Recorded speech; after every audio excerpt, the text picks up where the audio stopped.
All right, so in this one, all we're going to do is add a checkout button that's going to take us to a new page. It's going to be a blank page, but it's going to take us to a new page and essentially turn our cart into an order. It's fairly straightforward on what we do, but I'm going to open up views inside of orders. You could put this in cart too, but what I'm going to do is I'm going to keep checkout and orders all being together in one. So checkout, the actual checkout process is going to be now part of orders versus part of cart. Because you could put it in either one, but I just want to put it in the views for the orders because this is where we actually are initializing that first order. So we're actually creating that first order as soon as they hit checkout. You could create the order earlier than that, but it will be kind of up to you. And what we do here will show you how you would be able to do that. So you could put this view inside of your view cart even if you want to do that. And I encourage you to experiment. All right, so now I'm going to create the view, and I'm going to call it checkout, and it's going to take in a request, and it's going to return render request template and context, just like what we've seen before. And so I'll make context for now being an empty dictionary, and template I will just call it home.html. I'm just going to use a template that we already have. Actually, let's see. It would be under products/home. So products.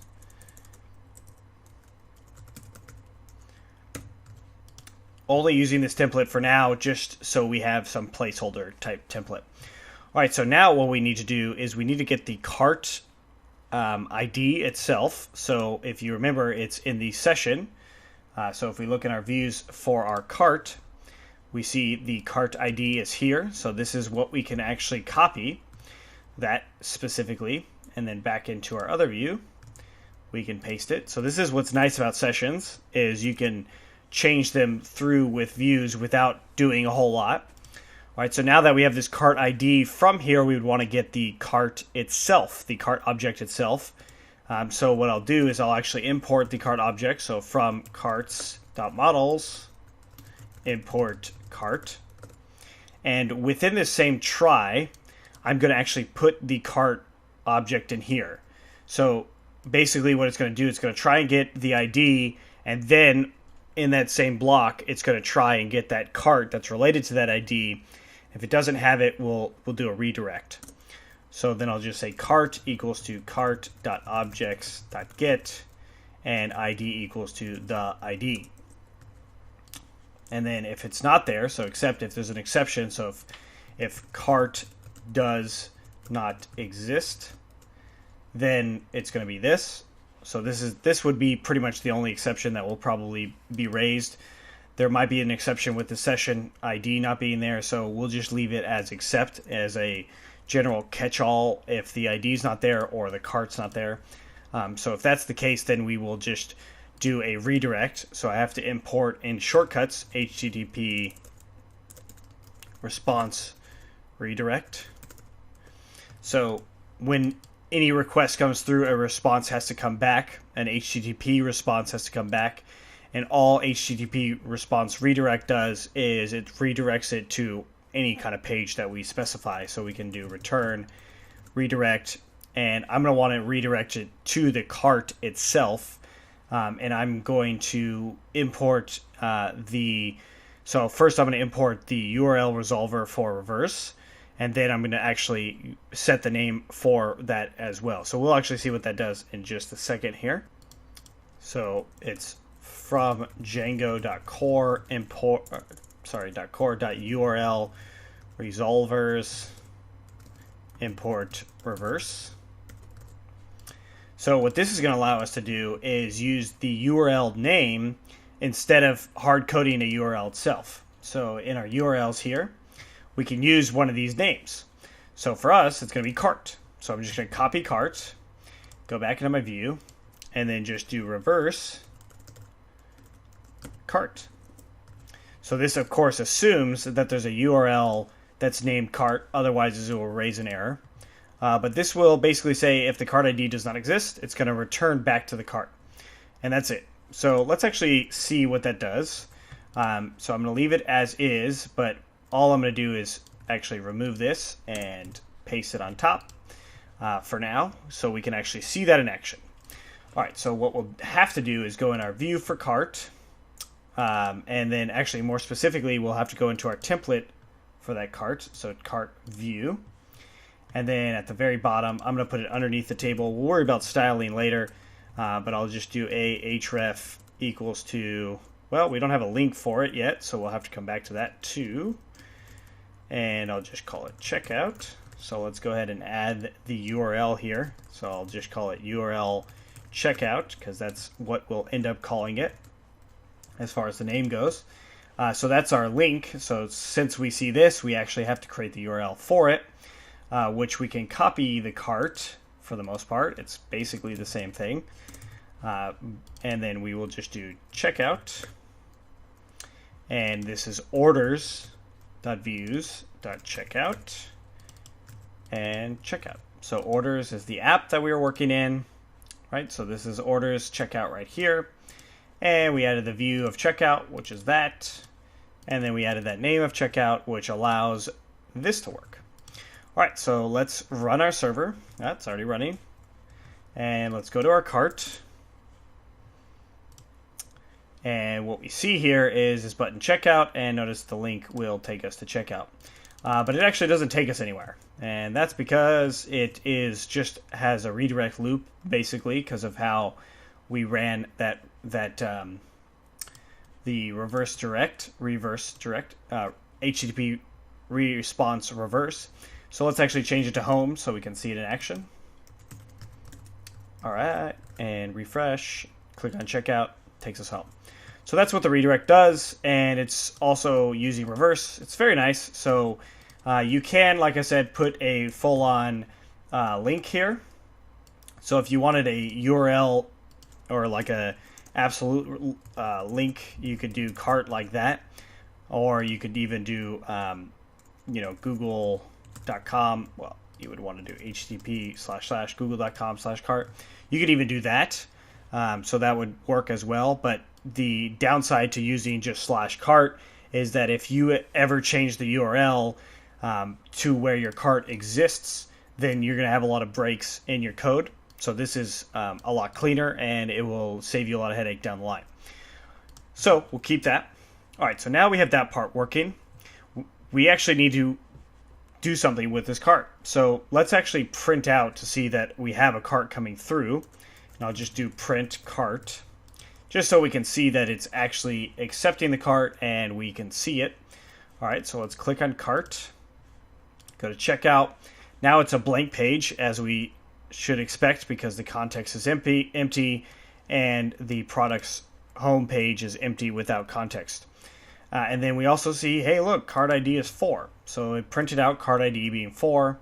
So if I refresh again, we see it's printing out that cart ID.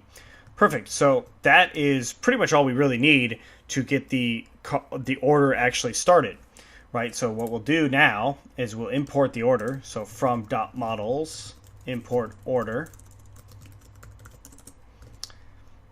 And then we'll do, outside of the try and accept block, we'll do new order created equals to order.objects.get or create cart equals to cart. And of course, this is referencing the field. This is referencing this right here. So if you called this ABC, this would have to be ABC. Okay, and I'm going to get rid of this print. So what's going on here? It's either going to get the model that's related to the cart and order, or it's going to create it. And if it creates it, we want to maybe change the status or update the status or something like that. And then we also would eventually want to create just some order ID. And all I'm going to do is just add some time. So import time. I'll just put time in it as our ID for now. So I'll do if created new order dot order ID equals to string of time dot time. And that's just setting the time as it is right now. And then we have to save that. So new order dot save. Okay. So this created the order. It started the order. Now, there's a few things that we might want to consider here is when do we actually get rid of this cart? Like when do we deactivate it or at least remove the cart ID session? Well, I would want to do it after a successful order is finished. So if the order is done, then we want to remove the request session. So to do that, all I'm going to do is on the checkout page is I'll do if, we will change this later, but if new order dot status equals to finished. So let's equals to finished. So this right here would be listed. It's this right here. Okay. So if the new order status of the new order is finished, then we will delete request.session cart ID. Okay. So that's going to do a few things for us. And we're going to manually do this in just a second. Manually change it, that is, after we actually check to see that the order is created. All right, so now we save this. And I'm going to go back to my home page. Click on cart. Go to checkout. All right, nothing happened because nothing should have happened. Or we shouldn't have noticed anything happen, I should say. And then let's actually make sure something happened by going to the admin. Click on orders. And there we go. We've got this order. So notice that random number is based off of the time. Now this is okay for now. We're not going to use this long term, but that is a random number. And that gives us a random order ID. We have this cart being 4, and then we have status being started. So let's change it to finished. I'll hit save. And now I'm going to go to checkout. Checkout's there. And if I go back to cart, it says your cart is empty. Please keep shopping. Well, why did that happen? And of course it happened because we deleted the session. We deleted the cart ID from session, which basically means the cart is empty now, which this should also delete the number of items in the cart. So let's actually go and look at our views for that, for the cart. So let's open that up. And we're just going to grab this here, items total. And we would also want to delete that as well. Okay, so let's save that. And all we really need to do is go to our checkout again. Well, we'll actually have to add some products in here. And click on checkout. Checkout's there. So we go back into admin. So all I'm doing right now is simulating that it's finishing. And I click on that most recent one, call it finished. Notice cart ID is 5. There's a new time on it. Hit save. They are different. They are actually different, even though it's just a timestamp, so it's very similar because it's not a whole lot different in time. And if we go back into our cart, checkout, now it actually changes everything. Notice cart went to 0, and the cart's empty now. If I click on cart, it is empty. So we could do one more thing, and that would be just when it says finish, we just make it go back to the cart. All right, so let's try that one real quick. Go on to our home page here, click on product, add to cart, checkout, go into the admin. Right now we're simulating the credit card process happening, we're simulating it, it's done, they were successful. I'm going to go into checkout, and it jumps me right back into the cart, and it says, your cart is empty. Please keep shopping. Cart is 0. Perfect. So this is good for the starting of all this, and this allows us also to see all the carts that were ever added into ever made, right? We're not actually deleting the cart itself from the database. If you wanted to delete the cart, if you expect a lot of people coming through and you just don't think that information is relevant or needed to save, you would just do cart.delete when the order is actually finished.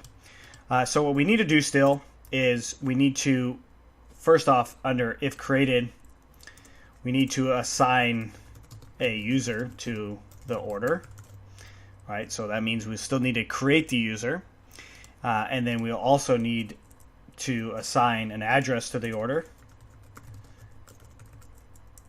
right? And then we'll actually need to run credit card as well. So those are still kind of big topics to go over. But what we've seen so far is at least the ability to see all of our orders come through and actually work. I can go in here, add it to the cart. I can remove it from the cart, of course, go back into, we'll have to change that product page as well. Add a product, add a few products, and go to checkout. And then inside of admin, we can change it to finished. Done. So that works. Now, there's a few things that you might want to think about here. Is your order might have a different total, like you might actually have tax and subtotal and all that stuff within the order itself, or you might assign that to the cart. Now, if you assign it to the cart, that's okay. You just have to know where you're going to put it, and then when we reference it later, we would want to do that. Now, I think actually I'm going to make a note of it for us, is we actually want to add subtotal, tax, and final price. I'm going to actually add that into the order in future videos, and I'm just making a note of it now. So that we have it all in one, and we don't need to reference a whole lot of things and add more work to us. So instead, what we'll do is when we actually do the order, we'll add that total in there and all that too. Where the total might change though, so like if they left the checkout and added something new, then we would actually have to change that total outside of this if created, right? And we would also probably want to take off the assign address, because they might change their address. So we might not put a lot of stuff in the created part exactly. We might even assign the user outside of it as well. All right, so that's it for now, and we will see you in the next one.